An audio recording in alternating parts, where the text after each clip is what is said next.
नमस्कार, मैं किरण चौधरी अपने YouTube चैनल पर आप सभी का हार्दिक स्वागत करती हूं। हम पढ़ रहे हैं राजस्थान की ज्योग्राफी। राजस्थान की ज्योग्राफी में हमारा जो टॉपिक चल रहा था राजस्थान के खनिज संसाधन। देखिए, आज हम जो है राजस्थान के खनिज संसाधनों के अंतर्गत बात करेंगे रासायनिक उर्वरक खनिजों का। पहले वीडियो में जो राजस्थान में पाए जाने वाले जो खनिज संसाधन है उनका वर्गीकरण हमने देखा था। उसमें देखा था कि राजस्थान में जो पाए जाने वाले रासायनिक उर्वरक खनिज कौन से हैं, जिप्सम, रॉक फॉस्फेट, पाइराइट और पोटास। तो सबसे पहले हम इन चार जो रासायनिक उर्वरक खनिज जिनका उत्पादन राजस्थान में होता है उनका अध्ययन करते हैं। देखिए, जिप्सम का सबसे पहले जो है अन्य नाम देखते हैं, हरसोट, खड़िया, सेलेनाइट, सेल खड़ी और गोदंती। अच्छे से जो है इन नामों को आप ध्यान में रखिए, क्योंकि कई बार जो है ऑप्शन में है एग्ज़ाम के अंदर जिप्सम ना दे करके इसके अन्य नामों से भी पूछ लिया जाता है।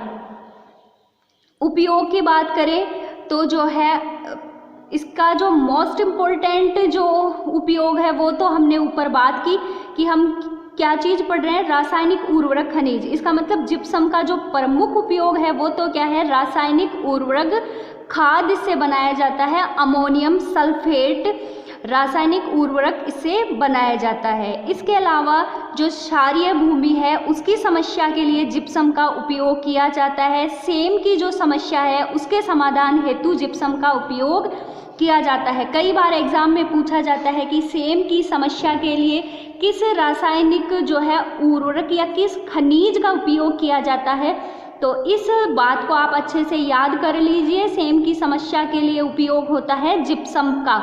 इसको थोड़ा सा रिलेट करके याद कर लीजिए। यहाँ जिप्सम में सम है और सम, और कौन सी समस्या के हल के लिए, सेम की समस्या सम। इस तरीके से आप सेम की समस्या को याद कर लोगे सम से, तो आपको एग्ज़ाम में जो है जल्दी से ये याद आ जाएगा।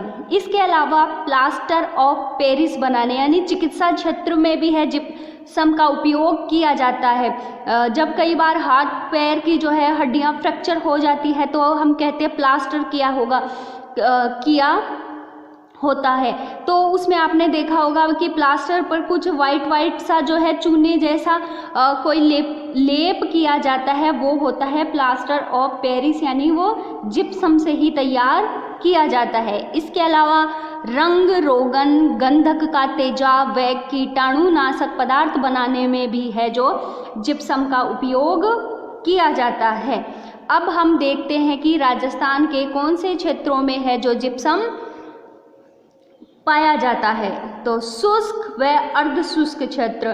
तो राजस्थान के शुष्क व अर्धशुष्क क्षेत्रों में जिप्सम का उत्पादन होता है, यानी राजस्थान का जो पश्चिमी इलाका जो है वहाँ पर जो है आपका जिप्सम का उत्पादन होता है। क्योंकि शुष्क और अर्धशुष्क अच्छी तरीके से इनका हमने अध्ययन किया है पिछले कुछ वीडियो में। और ऊसर मिट्टी में यानी अनुपजाऊ मिट्टी में, ठीक है। तो पश्चिमी अपना राजस्थान है उसकी मिट्टी कैसी है, अनुपजाऊ मिट्टी। अगर मैं बात करूं कि राजस्थान में सर्वाधिक भंडार कौन से जिले में है, तो जिप्सम का सर्वाधिक भंडार है वो है नागौर जिले में। लेकिन उत्पादन कौन से जिले में हो रहा है, बीकानेर जिले में। याद कर लीजिए, सर्वाधिक भंडार तो जो है वो है नागौर में, परंतु वर्तमान में सर्वाधिक उत्पादन होता है जिप्सम का बीकानेर जिले में। उत्पादन क्षेत्र राजस्थान का पश्चिमी क्षेत्र हम बात कर चुके हैं, शुष्क और अर्धशुष्क जो क्षेत्र है। देखिए, नागौर का जो गोठ मांगलोद है वो जिप्सम के लिए बहुत ही प्रसिद्ध है। तो आपने ये याद किया कि सर्वाधिक भंडार है नागौर, इसके साथ ही है जो ये गोठ मांगलोद। बिल्कुल इसको अच्छे से याद करना है, क्योंकि कई बार एग्जाम में पूछा गया है गोठ मांगलोद किस खनिज के लिए प्रसिद्ध है, तो आपको याद रखना है गोठ मांगलोद। इसके अलावा धाकोरिया और भदवासे में भी है जो जिप्सम का उत्पादन होता है। बीकानेर का बिसरासर, पाली का खुटानी, जैसलमेर का रामगढ़, इन अन्य स्थानों से भी है जो जिप्सम का उत्पादन होता है। इसकी एक ट्रिक भी है, जिप्सम। देखिए जिप्सम, सम से याद कर लो सीमावर्ती, सम से सीमावर्ती। देखिए सम से ही तो हमने सेम की समस्या याद की थी, सम से ही तो सेम की समस्या के हल के लिए, और सम से ही आप याद कर लो सीमावर्ती जिले।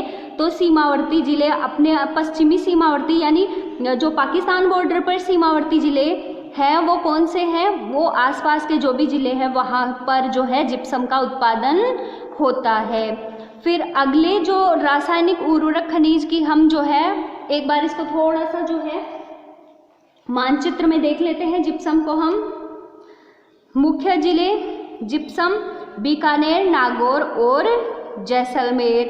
इसके अलावा भी जो अन्य सीमावर्ती जिले हैं जैसे गंगानगर वगैरह और ये शुष्क और अर्धशुष्क जिलों में आते हैं, वहाँ भी है जो थोड़ा बहुत जो है इसका उत्पादन होता है। लेकिन मुख्य रूप से आप याद कीजिए नागौर का जो है गोटमांगलो, बीकानेर और जैसलमेर जिले। इसके बाद हम बात करते हैं रॉक फॉस्फेट की। ठीक है, देखिए उपयोग, पहला उपयोग हम में ध्यान है उर्वरक खाद बनाने में और लवणीय भूमि के उपचार हेतु रॉक फॉस्फेट का उपयोग किया जाता है। हमने जिप्सम में देखा क्षारीय भूमि की समस्या के लिए जिप्सम का उपयोग, और रॉक फॉस्फेट की समस्या के रॉक फॉस्फेट का उपयोग लवणीय भूमि के लिए। तो इन दोनों चीज़ों को आप याद रखिए, क्षारीय भूमि और लवणीय भूमि। क्षारीय भूमि के लिए जिप्सम का उपयोग, लवणीय भूमि के लिए जो है रॉक फॉस्फेट का उपयोग किया जाता है। बहुत बार यहाँ से क्वेश्चन बनता है, तो थोड़ा इसमें कंफ्यूजन वाली जो है समस्या उत्पन्न हो जाती है कि जिप्सम और रॉक फॉस्फेट में से किसका उपयोग लवणीय और किसका उपयोग क्षारीय भूमि के लिए है। तो आप इसको जो है अच्छे से ध्यान में रख लीजिए। देखिए रॉक फॉस्फेट जो है कौन सी चट्टानों से प्राप्त होता है। ये तो बात है कि ये बालू मिट्टी से तो प्राप्त नहीं होता, ये चट्टानों से ही प्राप्त होता है, क्योंकि हम यहाँ बात कर रहे हैं रॉक फॉस्फेट। रॉक का मतलब ही चट्टान होता है, तो यानी ये जो है चट्टानों से जो है मिलता है। तो ये आग्नेय व अवसादी चट्टानों से मिलता है। अवसादी चट्टानें कौन सी होती है, जो परत दर परत जो है जलोढ़ या फिर कहें मलबा के जमाव से जिन चट्टानों का निर्माण होता है। आग्नेय चट्टानों का निर्माण कैसे होता है, ज्वालामुखी की क्रिया के द्वारा। क्षेत्र की बात करते हैं, उदयपुर का झामर कोटड़ा, ये बहुत ही जो है प्रसिद्ध इसका क्षेत्र है। इसको बहुत अच्छे से आपको याद करना है, क्योंकि उदयपुर के झामर कोटड़ा से ही राज्य का लगभग जो है 90% रॉक फॉस्फेट का उत्पादन होता है। तो क्वेश्चन बहुत बार है झामर उदयपुर ना पूछ करके झामर कोटड़ा पूछा जाता है कि झामर कोटड़ा किस खनिज के उत्पादन के लिए प्रसिद्ध है। तो उदयपुर का झामर कोटड़ा, जहाँ से राज्य का लगभग 90% तक है रॉक फॉस्फेट का उत्पादन होता है। इसके अलावा सीकर, अलवर, जयपुर, जैसलमेर और बाड़मेर, बांसवाड़ा अन्य रॉक फॉस्फेट के उत्पादक क्षेत्र हैं।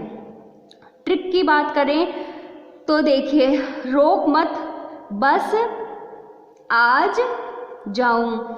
तो देखिए रॉक फॉस्फेट है ना, तो इसको तो इस रॉक फॉस्फेट इससे रिलेटेड कर लेते हैं। रोक मत, रोक यानी रोक और फॉस्फेट, रोक मत बस आज आऊं। तो इसमें जो है आपके ये सारे जिले आ जाएंगे। बैसे बांसवाड़ा, सैसे सीकर, आसे अलवर, जैसे जयपुर और जो है जैसलमेर। ठीक है, इस तरीके से है।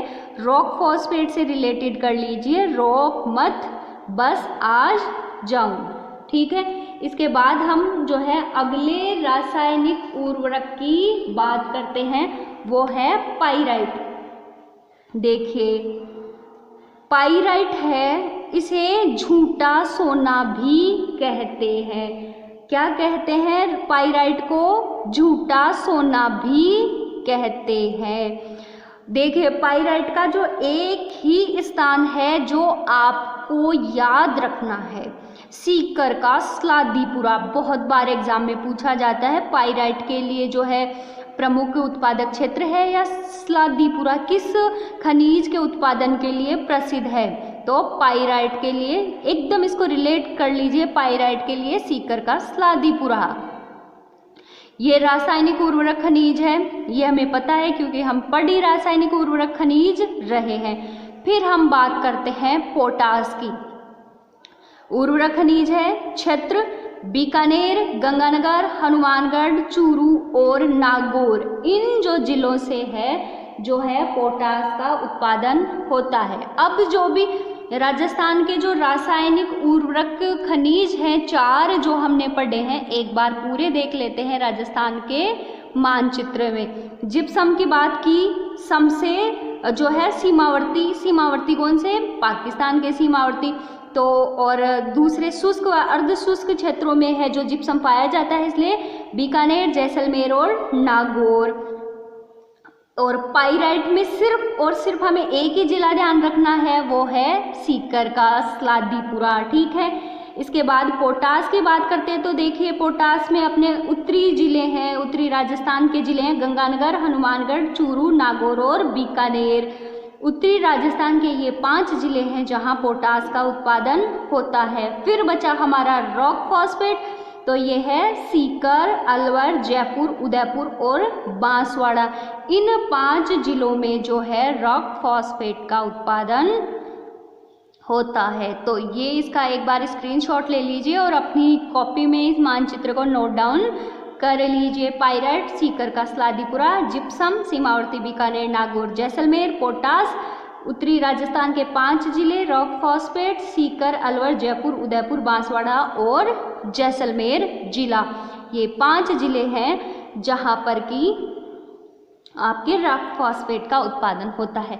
इस तरीके से जो है राजस्थान के ये जो 4 रासायनिक उर्वरक खनिज हैं उनका अध्ययन हम कर चुके हैं। जो कंटेंट वापिस आऊँगी, कंटेंट जो मैंने आपके सामने रखा है एग्ज़ाम में जो है इसी में से घुमा करके क्वेश्चन पूछे जाते हैं, तो इसको आप अच्छे से याद कर लीजिए। जो है कुछ विशेष बात जो होती है उस खनिज की वो, और जो क्षेत्र है वो, यही 2 तरीके के जो है खनिजों से संबंधित क्वेश्चन पूछे जाते हैं। तो आज के वीडियो में सिर्फ इतना ही। नेक्स्ट वीडियो में जितने भी हमारे जो अधात्विक जो खनिज बचे हैं उनको कंप्लीट कर देंगे, ठीक है। तो कैसा लगा आज का ये टॉपिक रासायनिक उर्वरक खनिज? अच्छा लगा है तो लाइक, शेयर और जो है चैनल को सब्सक्राइब करना मत भूलिएगा। नेक्स्ट वीडियो तक के लिए धन्यवाद।